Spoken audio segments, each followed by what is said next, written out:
Kinumpirma naman ni dating anak kalusugan Party List Representative Mike Defensor na nasa maayos na kalagayan si dating Marine Sergeant Orlic Guteza. Sa panayam ng Bombo Radio Philippines sa dating mambabatas, inilahad niya kung paano nakipag-ugnayan si Guteza sa kanya. Halos 2 linggo na ang nakakalipas upang kumpirmahin na siya ay nasa maayos na kalagayan. Ayon kay Defensor, mahabang panahon din na hindi niya nakausap ang dating sarhento kasunod ng una niyang paglabas sa Senado. Hanggang sa tuluyan pang sabihin sa kanya ng isang kakilala na pinatay na ang dating Marine Sergeant. Gayunpaman, napanatili naman umano ni Guteza ang kanyang kaligtasan saan man siya naroon sa ngayon.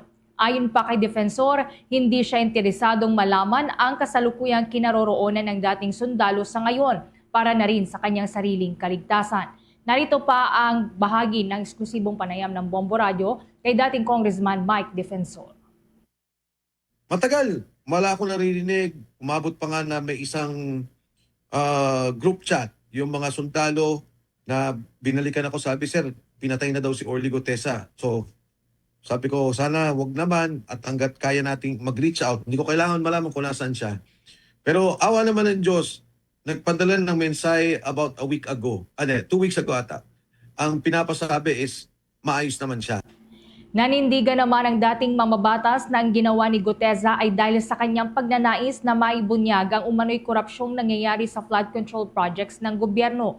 Gayunpaman, nakakalungkutan niya na mistulang pinipigilan pa siya ng gobyerno. Maging siya rin umano ay nakakaramdam ng galit dahil batid nila ang lawak ng kaalaman ni Guteza sa mga ibinunyag niyang impormasyon. Ngunit siya pa umano ang mistulang inaatake. Itong sundalong to nagsalita lang, akala niya ay matutuwa ang gobyerno na meron siya may tutulong doon sa investigasyon, doon sa nakuha ng pondo. Yung pala, yung mismong gobyerno ang gigipit sa kanya. So to, nagalit talaga ako. Doon talaga para akong meron din akong personal na galit dahil nga ako yung nagpakilala at nakipag-usap, no, kasama Senator Marcoleta, kinausap siya na magsalita. Bagi po yan ang pahayag ni dating Congressman Mike Defensor sa eksklusibong panayam ng Bombo Radio.